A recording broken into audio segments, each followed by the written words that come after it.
Rise the lord. ప్రతిరోజు అనుదిన వాక్యం ద్వారా మీరెంతగానో బలపడుతున్నారని నేను ఆశిస్తున్నాను. అలాగే మీరు కనుక మన యూట్యూబ్ ఛానల్ని క్రొత్తగా వీక్షిస్తున్నట్లయితే మన యూట్యూబ్ ఛానల్ని సబ్స్క్రైబ్ చేయండి, ఇతరులకు షేర్ చేయండి.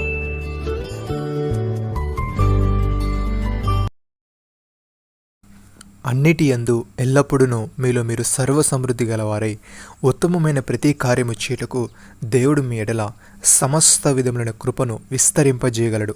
కొరింథీయులకు రాసిన 2వ పత్రిక 9వ అధ్యాయము 8వ వచనము. ప్రియమైన సహోదరి సహోదరులారా, దేవుడైన యెహోవా సూర్యుడును కేడమునై ఉన్నాడు. యెహోవా కృపయు ఘనతయు అనుగ్రహించును. యథార్థముగా ప్రవర్తించు వారికి ఆయన ఏ మేలును చేయక మానడు. భక్తుడి విధంగా అంటున్నాడు, యెహోవా ఐశ్వర్యం ఇచ్చువాడు. నరుల కష్టార్జితము చేత ఆ ఐశ్వర్యం ఎక్కువ కాదు. చెడు పనులు చేయుట బుద్ధిహీనుడికి ఆటగా ఉన్నది, వివేకికి జ్ఞాన పరిశ్రమ చేయుట అట్టిది.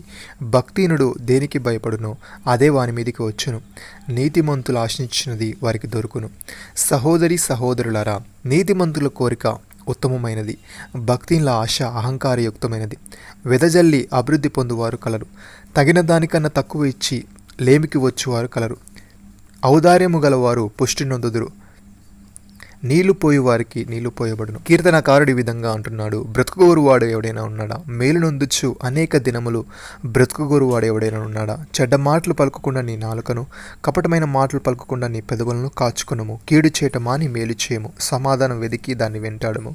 యెహోవా దృష్టి నీతిమంతుల మీద ఉన్నది, ఆయన చెవులు వారి మొరలకొగ్గి ఉన్నవి. సహోదరి సహోదరులారా, మనం విశ్వాసం ద్వారా కృపచేతనే రక్షింపబడి ఉన్నాము.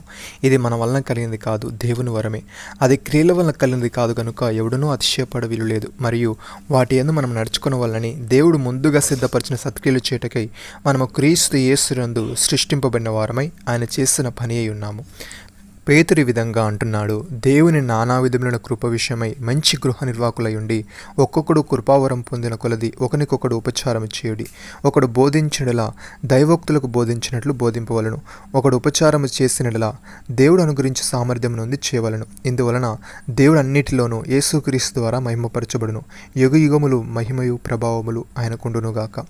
సహోదరి సహోదరులారా, మనము దేవుని చిత్తమును పూర్ణముగా గ్రహించిన వారమని ప్రతి సత్వాక్యంలో సఫలగు దేవుని విషయమైన జ్ఞానముందు అభివృద్ధి పొందుచు అన్ని విషయములలో ప్రభువును సంతోషపెట్టినట్లు ఆయన తగినట్టుగా నడుచుకోవడం వలనయు ఆనందముతో కూడిన పూర్ణమైన ఓర్పును దీర్ఘశాంతమును కనబరుచినట్లు ఆయన మహిమాశక్తిని బట్టి సంపూర్ణ బలముతో బలపరచవలనయు తేజోవాసులైన పరిశుద్ధుల స్వాస్యములో పాలివారగుటకు మనల్ని పాత్రులుగా చేసిన తండ్రికి మనము కృతజ్ఞతాస్తులు చెల్లింపవలసిన వారమై ఉన్నాము. నమ్మిన వారు నాతో కలిసి ప్రార్థనలు ఏకీభవించండి.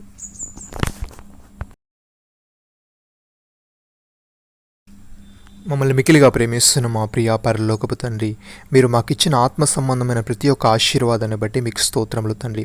మేము ఎల్లప్పుడూ మాలో మేము సర్వసమృద్ధి గల వారమై ఉత్తమమైన ప్రతి కార్యము చేయుటకు సహాయము దయచేయమని, మేము నీ చిత్తమును పూర్ణముగా గ్రహించిన వారమని ప్రతి సత్కార్యములో సఫలగుచు నీ విషయమైన జ్ఞానమందు అభివృద్ధి పొందుచు అన్ని విషయములలో నేను సంతోషపెట్టు వారముగా ఉండుటకు కృప చూపమని, మా చుట్టూ ఉన్న వారికి ఆశీర్వాదకరముగా మా జీవితాలను మీరే మార్చమని ప్రభువైన యేసుక్రీస్తు నామములో ప్రార్థిస్తున్నాము తండ్రి. ఆమేన్.